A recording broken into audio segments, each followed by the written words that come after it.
अर्थमन्त्री जनार्दन शर्माले मुलुकको अर्थतन्त्र चलायमान बन्दै गएको बताउनु भएको छ। प्रतिनिधि सभाको शुक्रबारको बैठकमा आर्थिक वर्ष 2079-80 को बजेटमाथिको सैद्धान्तिक छलफलमा उठेका प्रश्नको जवाफ दिँदै उहाँले मुलुकको अर्थतन्त्र चलायमान बन्दै गएको र पर्यटन बाहेक सबै क्षेत्र पूर्ववत अवस्थामा फर्किएको तथा राजस्व सङ्कलन पनि सन्तोषजनक रहेको बताउनुभयो। आगामी आर्थिक वर्ष कृषि उत्पादन र पर्यटन प्रवर्धनका लागि गरिएको लगानी लगायत समग्रमा 8% आर्थिक वृद्धि दर हासिल हुने उहाँको भनाइ छ। उहाँले अहिले वैदेशिक सहायता उत्साह प्रवर्धक रहेको र आगामी वर्ष वैदेशिक लगानी भित्र्याउने आधार तयार गरिएकाले अर्थतन्त्रको प्रगति हुने अपेक्षा गर्नुभयो। मन्त्री शर्माले मल र बिउका लागि पर्याप्त बजेट विनियोजन भएकाले आवश्यकता अनुरूप बजेट व्यवस्थापन हुने भन्दै कृषकलाई मलको अभाव हुन नदिने प्रतिबद्धता जनाउनुभयो। कोभिड नियन्त्रण हुँदै जाँदा मागमा भएको बढोत्तरीले मुद्रास्फीति बढेको र अन्तर्राष्ट्रिय आपूर्ति श्रृङ्खलामा आएको अवरोधले मूल्यमा केही चाप परेको छ। पेट्रोलियम पदार्थ र अन्य वस्तुहरूको मूल्यमा जो अन्तर्राष्ट्रिय कारणले वृद्धि भएको छ, नेपालको उत्पादन क्षमतामा रहेका वस्तुहरूको उत्पादन तत्काल बढाउने गरी बजेट केन्द्रित भएको छ। हाम्रो उत्पादन क्षमता वृद्धि गर्नुपर्ने आवश्यकता छ। त्यसका लागि आधारभूत कृषि उपज समेत आयातमा निर्भर हुनु परेको जो यथार्थ अवस्था छ त्यसलाई बजेटले आत्मसात गरेर त्यसलाई कसरी कमी गर्न सकिन्छ भन्ने कुरामा केन्द्रित भएको कुरा मान्यज्यूहरूले यहाँ धेरै पटक उल्लेख गरिसक्नु भएको छ। कृषि उपजको उत्पादन तत्काल बढाउन सकिने कुराहरू जस्तो धानमा दुई सिजनमा हामी धानमा आत्मनिर्भर हुन सक्छौँ। बिउको उपलब्धता र मलको उपलब्धता हामीले गर्ने बित्तिकै हामी त्यो हुन सक्छौँ। मलको बारेमा जो प्रश्न उठिरहेको छ, मल खाद रासायनिक मलको बारेमा यस वर्ष पर्याप्त बजेट, यो आर्थिक चालु वर्षमा पर्याप्त बजेट छुट्याएको छ र अब आउने आर्थिक वर्षको लागि मल ल्याउने प्रक्रिया अगाडि बढिरहेको छ। त्यसमा थप 15 अरब त्यहाँ थपिएको छ र फेरि अरू थप बजेटको लागि पनि आवश्यकता अनुसार व्यवस्था हुने कुरा छँदैछ। अहिले नै स्वर सुनिश्चित दिएर काम अगाडि बढिरहेको थुप्रै बजेट निकासा भएको अवस्था पनि छ। करिब 30 अरब बराबरको भइरहेको कुरा पनि म जानकारी गराउन चाहन्छु।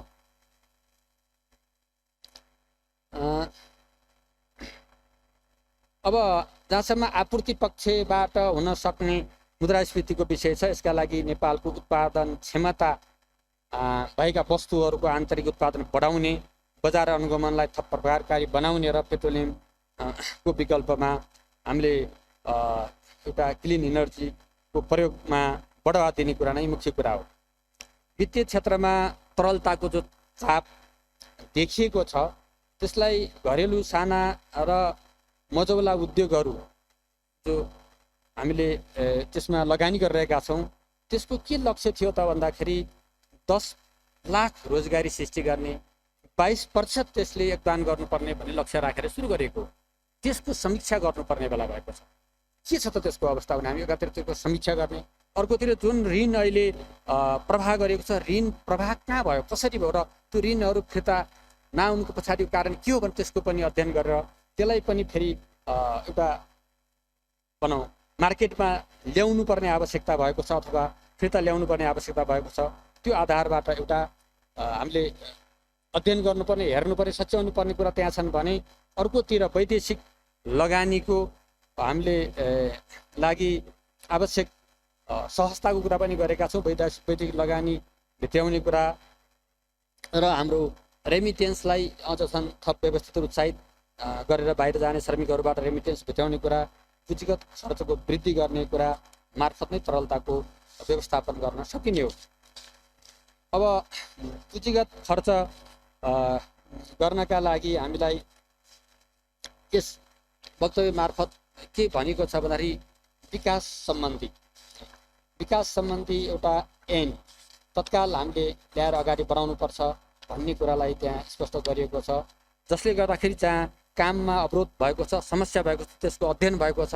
त्यो अध्ययनका आधारमा तत्त ठाउँमा कानुन संशोधन गर्नुपर्ने ठाउँमा कानुन संशोधन गर्ने, संरचनागत रूपले समस्या भएको ठाउँमा संरचनाको पुनर्संरचना गर्ने, कार्यान्वयन क्षेत्रमा अधिकार हस्तान्तरका क्षेत्रमा भएका कुरालाई सच्याउने र वातावरणीय अध्ययन लगायत वन लगायतका क्षेत्रहरूबाट हुने ढिलाइ सुस्तीहरूलाई त्यसलाई अझ छिटो गर्ने गरी व्यवस्था गर्ने कुरा नै मुख्य कुरा हो। त्यस्तै उहाँले उत्पादनमूलक उद्योग, निर्यात प्रवर्धन लगायत विषयलाई बजेटले समेटिएको पनि बताउनुभयो। उहाँले निर्वाचनपछि बन्ने सरकारले पनि यस बजेटलाई निरन्तरता दिने विश्वास व्यक्त गर्नुभयो।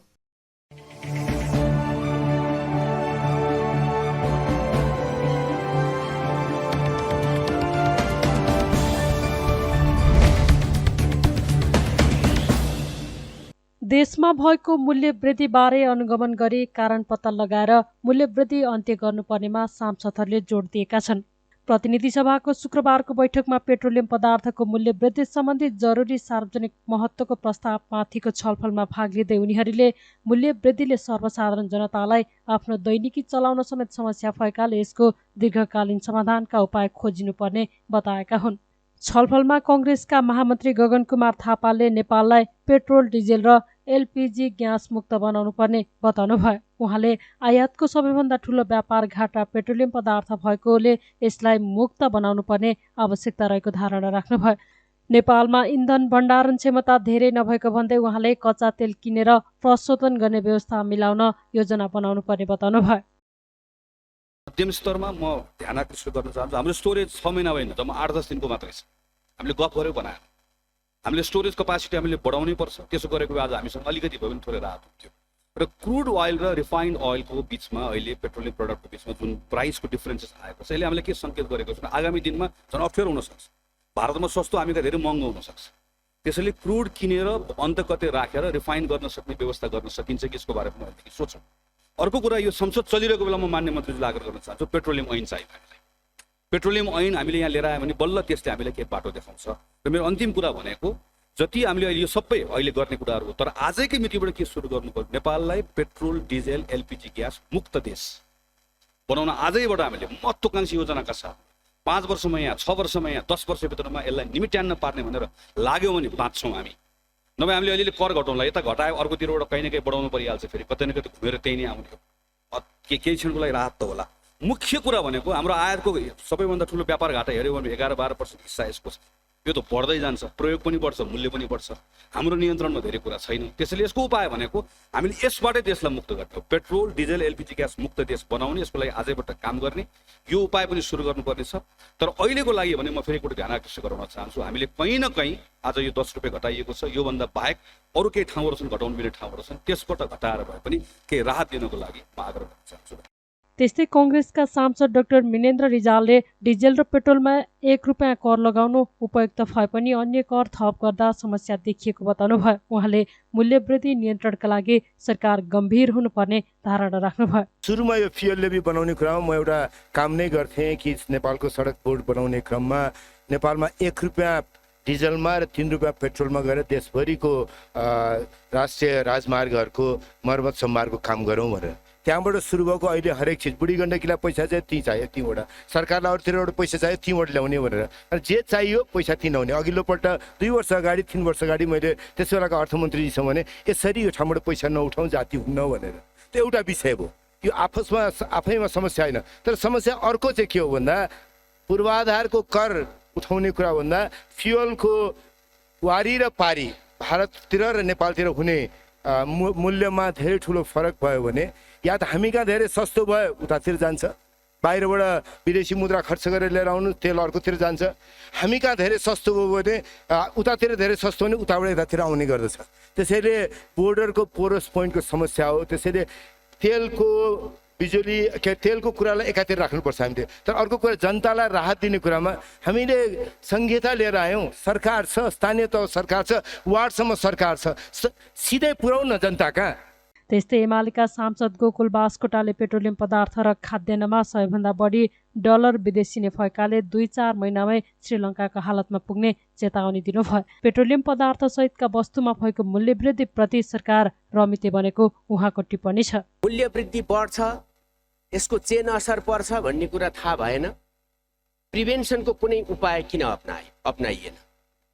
त्यो विषयलाई किन बेमतलब गरियो? किनभने यही मौकामा चौका हान्नुपर्छ भन्ने सरकारको दृष्टिकोण रह्यो र यो सरकारलाई एउटा बडा सजिलो छ।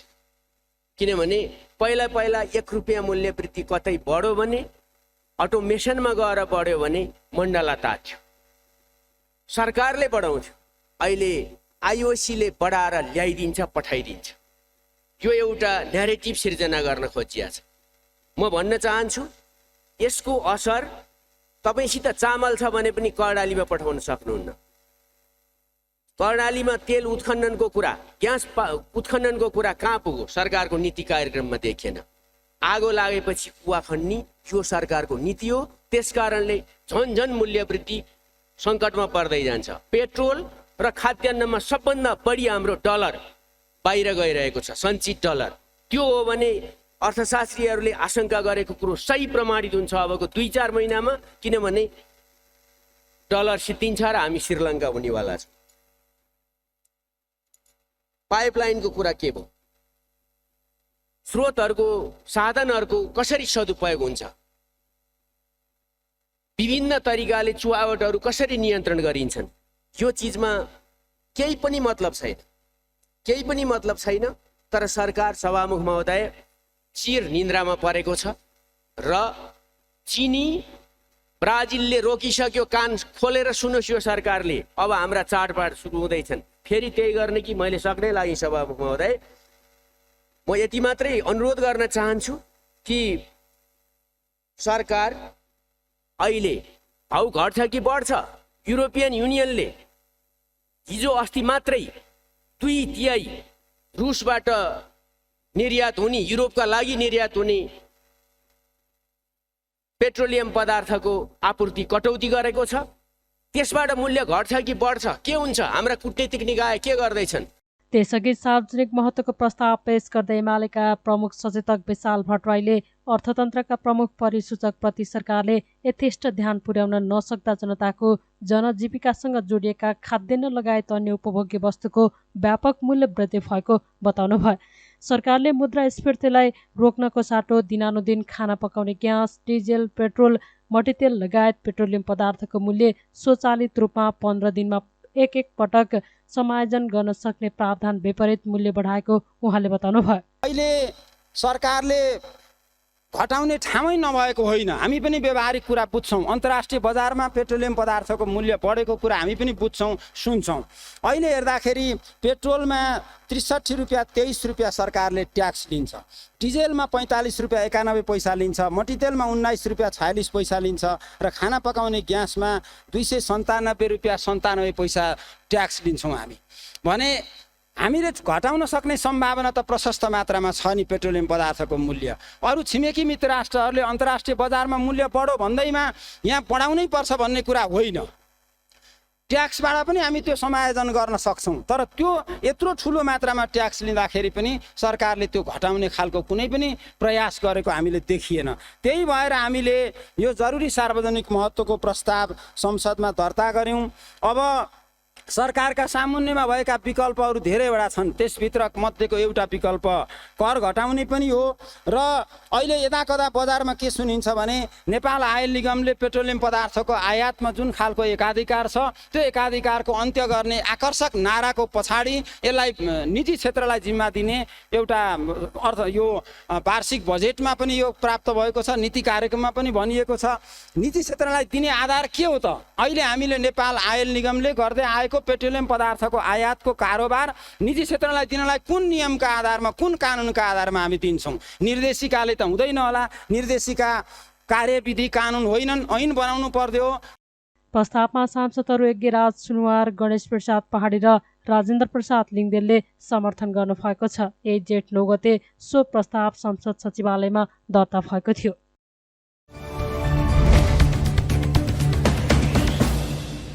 उद्योग वाणिज्य तथा आपूर्ति मन्त्री दिलेन्द्र प्रसाद बडुले पेट्रोलियम पदार्थ र एलपी ग्यासको मूल्य वृद्धिबाट परेको असरको दीर्घकालीन समाधानका लागि अध्ययन गरिने बताउनु भएको छ।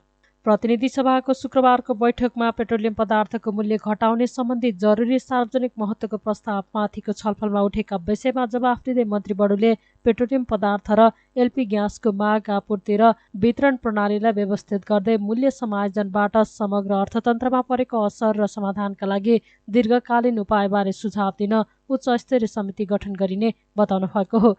पेट्रोलियम पदार्थको वितरणमा निजी क्षेत्रको सहभागिता आदि सम्बन्धमा सुझाव दिन राष्ट्रिय योजना आयोगका उपाध्यक्षको संयोजकतामा उच्च स्तरीय समिति गठन गर्ने निर्णय भएको उहाँको भनाइ छ। मन्त्री बडुले रुस र युक्रेन युद्धका कारण विश्व बजारमा पेट्रोलियम पदार्थको मूल्य वृद्धि भई नेपालमा बाध्यात्मक रूपमा मूल्य वृद्धि गर्नु परेको बताउनुभयो। नेपाल आयल निगमलाई 1 जुन 2022मा प्राप्त मूल्यका आधारमा पेट्रोलमा प्रति लिटर रु 31 घाटा हुँदा पनि बिहिबार प्रति लिटर 10 रुपियाँ मूल्य घटाइएको उहाँको भनाइ छ। चालु आर्थिक वर्षको जेठ महिनाको पहिलो हप्तासम्ममा करिब रु 2 खर्ब 57 अर्बको पेट्रोलियम पदार्थ आयात भइसकेको छ, जुन गत आर्थिक वर्षको भन्दा पछिल्लो 10 महिनामा झन्डै 1 खर्ब बढीको आयात भएको अवस्था छ। नेपाल आयल निगमलाई 1 जुन 2022मा प्राप्त नयाँ खरिद मूल्य र निगमको मिति 2079-2019 गते बसेको सञ्चालक समितिको बैठकले पेट्रोल, डिजेल र मट्टीतेलको बिक्री मूल्यमा रु 10 समायोजन गर्ने निर्णय पश्चात पेट्रोलमा रु 31 रुपियाँ 41 पैसा प्रति लिटर घाटा रही मासिक रु 1 अर्ब 83 करोड घाटा, डिजेलमा रु 28 रुपियाँ 33 पैसा प्रति लिटर घाटा रही मासिक रु 3 अर्ब 73 करोड घाटा र एलपी ग्यासमा रु 751 रुपियाँ 14 पैसा प्रति लिटर घाटा रही प्रति सिलिन्डर घाटा रही मासिक रु 2 अर्ब 86 करोड घाटा तथा मट्टीतेल र हवाई इन्धनमा मासिक रु 65 करोड नफा रही सबै नाफा घाटा मिलाउँदा हाल मासिक रूपमा निगम रु 7 अर्ब 70 करोड घाटामा सञ्चालित छ। चालु आर्थिक वर्षको हालसम्म नेपाल आयल निगमलाई करिब 47 अर्ब घाटा भइसकेको छ। नेपाल आयल निगमले इन्डियन आयल कर्पोरेसनलाई सन् 2022 जुन महिनाको पहिलो किस्ता बापत 16 अर्ब र बाँकी बक्यौता बापत अर्को रु 16 अर्ब गरी जम्मा 32 अर्ब आगामी सन् 2022 को जुन 8 तारिकसम्म भुक्तानी गर्नुपर्ने अवस्था छ। सम्माननीय सभामुख महोदय, इन्डियन आयल कर्पोरेसनबाट हरेक अङ्ग्रेजी महिनाको 1 तारिक र 16 तारिकमा मूल्य समायोजन भएर आउने गरेको छ। सोही अनुरूप नेपालमा पनि महिनाको 2 पटक मात्र मूल्य समायोजन हुने गरेको छ। प्रस्तुत सार्वजनिक महत्त्वको प्रस्तावमा उल्लेख भए अनुसार प्रावधान विपरीत 2079 जेठ 1 गते र जेठ 9 गतेदेखि लागू हुने गरी 2 पटक मूल्य बढाएको भन्ने विवरणमा कुनै सत्यता नभएको यथार्थ स्पष्ट गर्न चाहन्छु। सत्य विवरण के हो भने 2078 साल चैत्र महिनामा 2 गते र 22 गते गरी 2 पटक मूल्य समायोजन गरिएको छ। त्यसै गरी 2079 वैशाख 31 गतेमा 1 पटक मात्र र जेठ 8 गतेमा 1 पटक मात्र मूल्य समायोजन गरिएको छ। इन्डियन आयल कर्पोरेसनबाट पेट्रोलियम पदार्थको मूल्य बढेर आउँदा बढ्ने र घटेर आउँदा घट्ने गरेको छ। साथै स्वीकृत कार्यविधि र प्रावधान विरुद्ध गई महिनामा 2 पटक भन्दा बढी मूल्य वृद्धि नगरिएको बेहोरा पनि म जानकारी गराउन चाहन्छु। मूल्य समायोजनको कार्यविधि अनुसार महिनाको बढीमा 2 पटकसम्म मूल्य समायोजन हुन सक्ने भए तापनि नागरिकको जीवनसँग प्रत्यक्ष सरोकार राख्ने विषय भएकोले पेट्रोलियम पदार्थको मूल्य समायोजनमा नेपाल सरकार सधैँ संवेदनशील हुने गरेको बेहोरा यस सम्मानित सदनलाई जानकारी गराउन चाहन्छु। विदेशी मुद्रा खर्च गरी महँगो मूल्यमा आयात गर्नुपर्ने पेट्रोलियम पदार्थको प्रयोग यथासम्भव कम गरी विद्युत लगायतका वैकल्पिक ऊर्जाको खपत बढाउनु पर्ने अहिलेको टटकारको अवस्था रहेको छ। सम्माननीय सभामुख महोदय, माननीय सांसदहरूले जरुरी सार्वजनिक महत्त्वको प्रस्तुत प्रस्तावमा उल्लेखित विषयहरूको सम्बोधन भइरहेको छ भन्ने विषयमा अनुरोध गर्दछु र त्यसकारण यस साझा राष्ट्रिय आवश्यकतालाई पूरा गर्न सरकारले गरिरहेको प्रयास र जनता समक्ष ल्याएका विविध योजनाहरूलाई सफलतापूर्वक कार्यान्वयन गर्नमा पक्ष प्रतिपक्ष लगायत आम नागरिकहरूको सकारात्मक सहयोग हुनेछ भन्ने पूर्ण विश्वास साथ नेपाल सरकार हार्दिक अपिल गर्दछ। त्यस्तै उहाँले विद्युतीय चुलो प्रयोगलाई अभियानका रूपमा विस्तार गर्ने लगायत सरकारको नीति तथा कार्यक्रमबारे अवगत गराउँदै ती कार्यक्रम प्रभावकारी रूपमा सञ्चालन गर्न सरकार प्रतिबद्ध रहेको धारणा राख्नुभयो।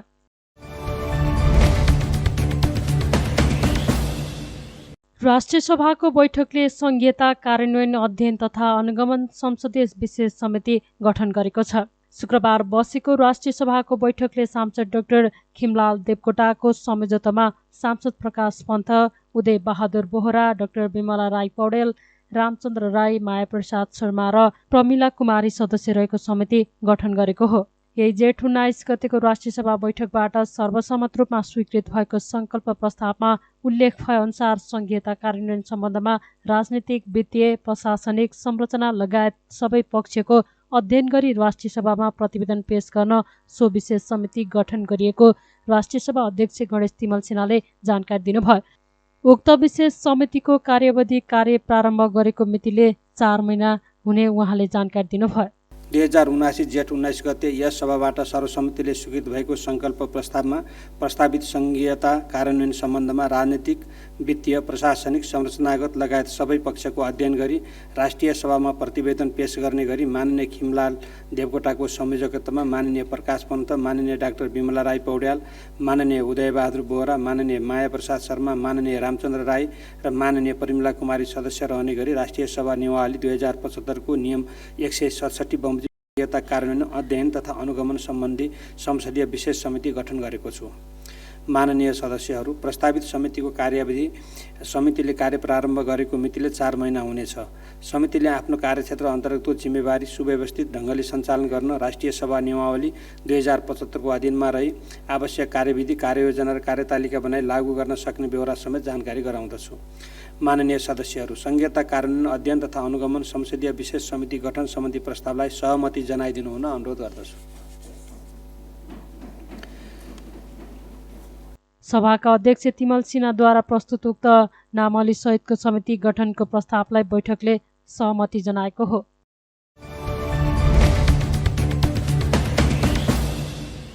नेपालमा थप 26 जनामा कोरोना संक्रमण पुष्टि भएको छ। देशभर गरिएको 4528 पीसीआर परीक्षणका क्रममा 19 जना र 1077 एन्टिजेन परीक्षणका क्रममा 7 जनामा कोरोना संक्रमण पुष्टि भएको हो। कोरोनाका कारण शुक्रबार पनि कसैको मृत्यु भएको छैन। त्यस्तै थप 9 संक्रमित निको हुँदा हालसम्म नेपालमा 9,67,119 जना निको भएका छन्। हाल नेपालमा 111 सक्रिय संक्रमित आइसोलेसनमा रहेको मन्त्रालयले जनाएको छ।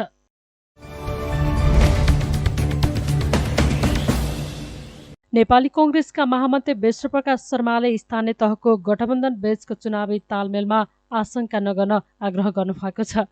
शुक्रबार भक्तपुरमा स्थानीय तहको निर्वाचनमा कांग्रेसका तर्फबाट विजयीहरूलाई बधाई तथा सम्मान कार्यक्रममा शर्माले चुनावमा तालमेल प्रभावकारी भएको भन्दै आशंका नगर्न आग्रह गर्नुभएको हो।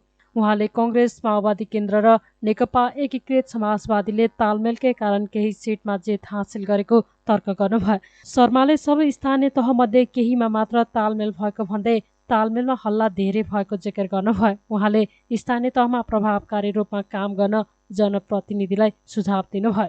हामी सबभन्दा ठुलो दल बन्दै गर्दाखेरि तालमेलको निश्चय नै भूमिका छ, तर तालमेलकै पहिलो भूमिका र तालमेलकै अन्तिम भूमिका बिल्कुलै होइन। तालमेलको हल्ला ठुलो भयो, तर तालमेल थोरै ठाउँमा मात्रै भयो। नेपाली कांग्रेस पार्टीले, हाम्रो तालमेलमा रहेको माओवादीले, माधव नेपालजीको दलले, उपेन्द्र यादवजीको जनता समाजवादी पार्टीले सबैले प्रमुख पदमा उठाएको उम्मेदवारको सङ्ख्या 1600 भन्दा बढी थियो, जबकि गाउँनगरको सङ्ख्या त 753 मात्रै थियो। यदि सबै ठाउँमा तालमेल भएको भए त यो सबै दलहरू मिलेर उठाउनु पर्ने उम्मेदवारको सङ्ख्या त जम्मा जम्मी 753 मात्रै हुन्थ्यो होला। पहिलो कुरो 1600 भन्दा बढी छ, त्यसले के बताउँछ भने तालमेल कम ठाउँमा भएको थियो। दोस्रो कुरो, 753 मध्ये नेपाली कांग्रेस पार्टीले 119 वटा प्रमुख मात्रै छोडेको थियो।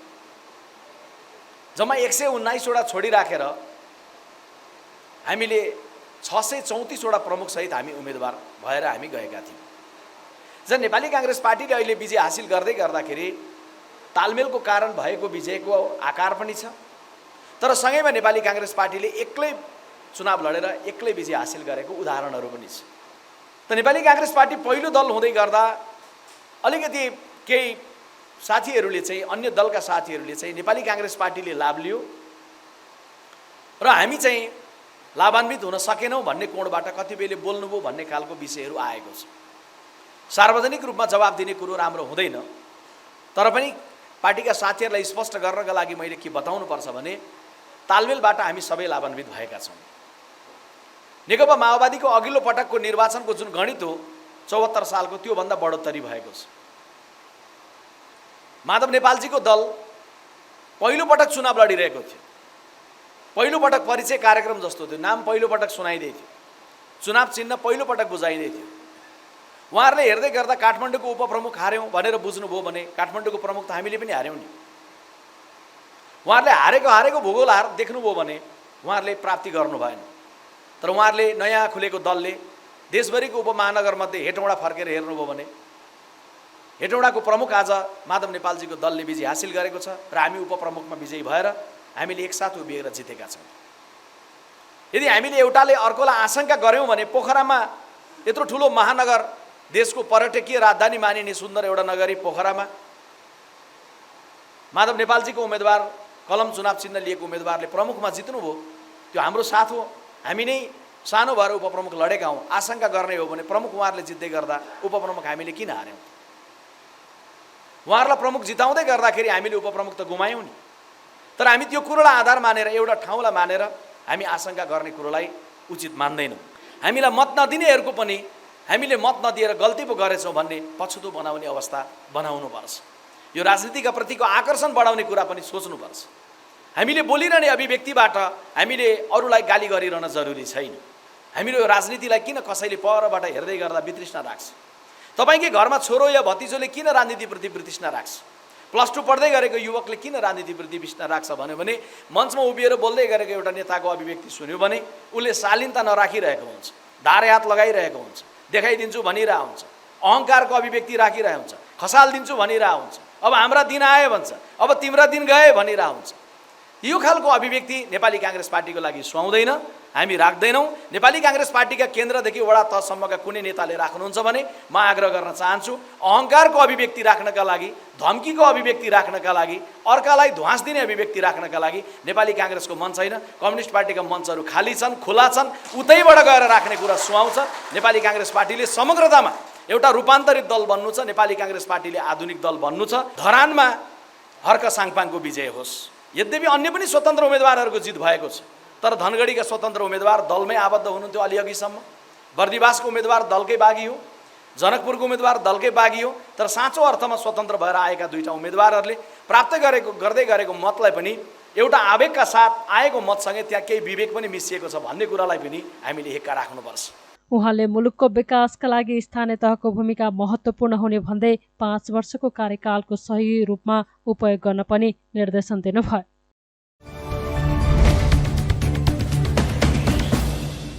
नेपाल कम्युनिस्ट पार्टीका महासचिव नेत्र विक्रम चन्द विप्लवले पार्टी विभाजन गरेर गएका नेताहरूलाई सच्चिएर पुरानै पार्टीमा फर्किन आह्वान गर्नुभएको छ। 8औं केन्द्रीय समितिका निर्णयहरू सार्वजनिक गर्न शुक्रबार काठमाडौँमा आयोजित पत्रकार सम्मेलनमा विप्लवले आत्मसमीक्षा गर्दै सच्चिएर पुरानै पार्टीमा फर्किन आह्वान गर्नुभएको हो। पार्टीभित्र रूढिवादी, जडसूत्रवादी, बोर्जुवा, अराजकतावादी र फुटवादी विचलन देखा परेको आरोप लगाउँदै उहाँले पार्टी विभाजन अघि केही नेताहरूमा आर्थिक, संगठनात्मक, राजनीतिक विकृति देखिन थालेको उल्लेख गर्नुभयो। त्यस्तै उहाँले माओवादी केन्द्रले पनि एकताको कुरा गरिरहेको भन्दै सुध्रिएर आए एकता हुन सक्ने धारणा राख्नुभयो। महासचिव चन्दले आफूहरूले चुनावलाई क्रान्तिको एउटा अङ्गको रूपमा प्रयोग गरेको बताउनुभयो। विप्लवले पुँजीवादको विश्वबाट उन्मूलन, वैज्ञानिक साम्राज्यवादको निर्माण अहिलेको आवश्यकता रहेको र नेपालको सत्तालाई पनि जनताको सत्ताको रूपमा बदल्न आवश्यक रहेको तर्क गर्नुभयो। त्यस्तै उहाँले सरकारले एमसीसी सम्झौता अनुमोदन गरेपछि अमेरिकाको हस्तक्षेप बढ्न थालेको बताउनुभयो। विप्लवले पार्टीलाई एकताबद्ध गर्न 1 देखि 8 असोजसम्म 9औं महाधिवेशन गर्ने निर्णय भएको जानकारी दिनुभयो। महाधिवेशनले पार्टीमा देखिएको सम्पूर्ण भ्रम चिर्ने दावी गर्नुभयो। थुप्रै खालका त्यहाँका विशेषताहरू सहित नै क्रान्ति हुने हो, यो कुरा उहाँहरूसँग हामीले भन्यौँ। कार्यनीतिको विषयमा उहाँले केही कुराहरू राख्नुभयो, चित्त बुझेन भन्नुभयो, ठिक छ, हामीले मिलायौँ पनि। किनभने 12औं पूर्ण बैठकबाट सर्वसम्मत निर्णय गऱ्यौँ, त्योबाट हामीले गऱ्यौँ। चुनावको बारेमा उहाँहरूको चित्त बुझेको थिएन भने हामीले भन्यौँ, सर्वसम्मत निर्णय भयो नि त। त्यहाँ एउटा वाक्य छ, धेरै लामो पनि छैन, सायद तपाईँले पढि पनि सक्नुभएको छ। 12औं पूर्ण बैठकले गरेको निर्णय भनेको पार्टी दर्ता गरेर चुनावको उपयोगमा नजाने, तर एमसिसी र राष्ट्रघात विरोधी देशभक्त जनवादी प्रतिनिधिहरूलाई सहभागी बनाउने र सहयोग गर्ने नीति लिइनेछ भनेर केन्द्रीय समितिले संश्लेषण गर्यो। त्यो संश्लेषण अनुसार हामीले देशमा जहाँ जहाँ जनताको सहभागी हुन्छ, सहमत हुन्छ, त्यहाँ हामीले सहयोग गर्ने नीति अपनाएर गयौँ। तर उहाँले त्यसलाई बहाना बनाएर जो बाहिर निस्किने काम गर्नुभयो, एक प्रकारले अहिले बबन्डर मचाउने खालको गर्नुभयो, त्यो चाहिँ एउटा सुझबुझपूर्ण कदम थिएन। त्यो कुनै एउटा क्रान्तिकारी नेताले सोच्ने परिपक्वता थिएन। त्यहाँभित्र आवेग, त्यहाँभित्र कुण्ठा, त्यहाँभित्र एक प्रकार असहिष्णुता, होइन, जडता हामी प्रश्न देख्थ्यौँ र यो कुरा हामीले राम्रोसँग सम्झायौँ पनि। तर उहाँहरू मान्नु भएन, जानु भएर उहाँले अहिले जस्ता कुराहरू गरिराख्नु भएको छ त्यो कुरा चाहिँ यो आन्दोलनको लागि शोभनीय होइन, अपेक्षित खालको छैन। त्यो हामीले प्रश्न पारिसकेका छौँ। त्यो भनेको के हो भन्दाखेरि हामीले संश्लेषण गरेका छौँ, वस्तुलाई बुझ्ने चेतना, वस्तुलाई हेर्ने दृष्टिकोण र वस्तुको बिचको अन्तर्विरोध हो। त्यो सही तरिकाले बुझ्न नसक्नु नै हरेक नेताको सफलता र असफलताको पुँजी हुन्छ, कारण हुन्छ। तपाईँले वस्तुलाई एउटै हो, वस्तु यो नाचघर एउटै हो, यसलाई कसरी हेर्नुहुन्छ त्यही अनुसार धारणा बन्छ। कसैले रातोबाट हेर्ला, कसैले हलबाट हेर्ला, कसैले छतबाट हेर्ला, विभिन्न कोणबाट हेर्न सकिन्छ। तर समग्रतामा यो नाचघर एउटा नाचघरको रूपमा ठोडिएको हुन्छ। यिनको मोर्चाबाट आएका सफलताहरू, हामीले अलिकति बेहोरेका असफलताहरू र हामीले प्राप्त गरेका शिक्षाको कुल योगमा आगामी हाम्रो योजना हामीले खडा गरेका छौँ। र हामी अब एकता महाधिवेशनतिर, एउटा ठुलो महाधिवेशन, 9औं महाधिवेशनतिर केन्द्रित हुँदैछौँ। हामी पार्टीलाई एकताबद्ध गर्ने, हामी मात्रै होइन, हाम्रा मित्रहरूसँग ठुल्ठुला बहस गर्ने, ध्रुवीकरण गर्ने, नेपालका सारा परिवर्तनकारी शक्तिहरूलाई यो पार्टीभित्र आबद्ध गर्नको लागि पहल गर्ने एउटा अभियान चलाउने, महाधिवेशन अभियान चलाएर असोजको 1 गते काठमाडौँको खुल्ला मञ्चमा ऐतिहासिक 9औं महाधिवेशन उद्घाटन गर्ने हामीले निर्णय गरेका छौँ। र त्योमा पार्टी केन्द्रित भएको छ। हामी त्योमा जान्छौँ र हामी सब भ्रमहरूलाई सफा चट पार्ने हामीतिर एउटा मनोबल छ। म तपाईँहरूलाई के विश्वास दिलाउन चाहन्छु भने, हेर्नुहोस्, मान्छेले आफैले भन्छ आफ्नो कुरा। नेपाली बजारमा दलालहरूको जस्तो बार्गेनिङ, सौदाबाजीको कुनै गुन्जाइस छैन। को पार्टीले के गर्न चाहेको, को कहाँ पुग्न चाहेको, कसले के दृष्टिकोण राख्छ भन्ने कुरा उसले आफूले भन्नुपर्छ र भन्छ। हामी भन्छौँ नेपालमा हामी के चाहन्छौँ, नेपाली जनतालाई हामी एउटा नयाँ जीवन कसरी दिन सक्छौँ, नेपाललाई परिवर्तन कसरी गर्न सक्छौँ, हामीभित्र एउटा आत्मविश्वास छ।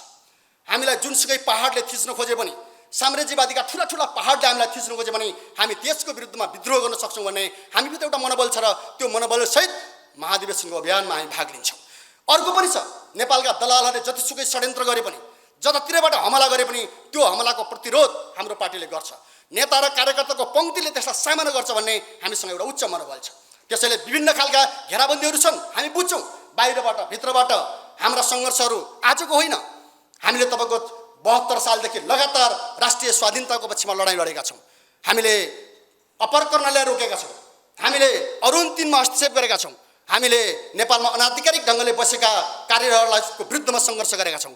हामी लिपुलेख र कालापानीको विरुद्धमा हरदम एउटा पहरदारको रूपमा उभिएका छौँ। हामी एनसेलको विरुद्धमा उठ्यौँ, हामी एमसिसीको विरुद्धमा छौँ। यो सङ्घर्षमा हामीलाई थाहा छ ठुलो घेराबन्दी हाम्रो विरुद्धमा आउँछ, तर हामीलाई कुनै प्रभाव छैन। हामीलाई नेपालको स्वाधीनता प्यारो छ। हामीलाई नेपाली जनताको एउटा नयाँ सुन्दर भविष्यको आकाङ्क्षा छ। त्यो प्यारो स्वाधीनता र आकाङ्क्षाको निम्ति हामी जुनसुकै कठिनाइहरू सामना गर्न र एउटा नयाँ यात्रा तय गर्न तयार छौँ। त्यसैले कमरेडहरू, त्यो महाधिवेशनको निर्णय हामीले गरेका छौँ। हाम्रा समीक्षाबाट हाम्रा निष्कर्षहरू हामीले निकालेका छौँ र आगामी दिनमा हामी महाधिवेशनमा केन्द्रित हुनेछौँ भने अर्कोतिर देशमाथि जो खालको अहिले अतिक्रमणकारी एउटा क्रियाकलाप गतिविधिहरू बढेको हामी देख्छौँ, त्यसलाई सहनु हुँदैन। हरेक युनिभर्सिटी र कलेजहरूमा, कारखानाहरूमा, गल्ली गल्लीमा, नौजवानहरूको बिचमा, समाजमा, गाउँमा, घरमा, सहरमा, सबैतिरबाट एउटा राष्ट्रिय स्वाधीनताको जागरण फेरि पनि हामीले उठाउनुपर्छ। हाम्रो निष्कर्ष त्यो छ। त्यो सँगसँगै हामीले सांस्कृतिक मोर्चाहरूबाट राष्ट्रिय स्वाधीनताको पक्षमा आवाज बुलन्द गर्दै, लड्दै, भिड्दै हामी कतै पनि नअल्मलिएर अगाडि बढ्ने हाम्रो एउटा चाहना र इच्छा शक्ति छ। फर्किनुहोस्, त्यो सम्भव छैन। प्रचण्डजीलाई पनि हामीले भनेका थियौँ, उहाँले एकताको कुरा गरिराख्नुहुन्छ। तपाईँ पुरानो ठाउँबाट फर्किनुहोस् न। माओवादी केन्द्रका साथीहरू साँच्चै नै छलफल हुन्छ। तपाईँहरू पुरानो ठाउँबाट फर्किनुहोस्। नेपाली जनतालाई पछाडितिर धकेल्ने होइन, नेपाली जनतालाई अलमल र भुमरीको चक्करमा फसाउने होइन, निकासतिर परिवर्तनतिर लैजाने गरी आउनुहोस्, हामी तयारै छौँ। किरणजी आउनुहोस्, हामी तयारै छौँ।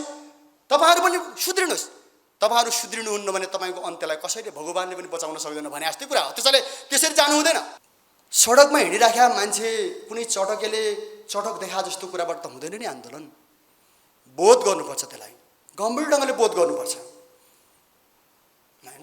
के सही हो र के गलत हो, जनताले गरेको अपेक्षा के हो भन्ने कुरा बोध गर्न नसक्ने नेताले, असाध्य तपाईँको उत्तेजनात्मक ढङ्गले गैर जिम्मेवार तरिकाले प्रस्तुत हुने नेताले कसरी सल्झाउने हो, देशलाई कसरी निकास दिने हो? धैर्यता छैन, संयमता छैन, विवेक छैन, त्यहाँभित्र एउटा दृष्टिकोण छैन। मैले उहाँहरूको दस्तावेज हेरेँ, गुन्जागोल छ, त्यहाँ केही पनि छैन, खालि गाली गलोज र कुण्ठा मात्रै छ। अनि त्योबाट कसरी देशको नेतृत्व हुन्छ? त्यस्तै नेकपाले 5 भदौसम्म ओडा र पालिका सम्मेलन तथा 15 भदौसम्म जिल्ला सम्मेलन गर्ने निर्णय गरेको छ।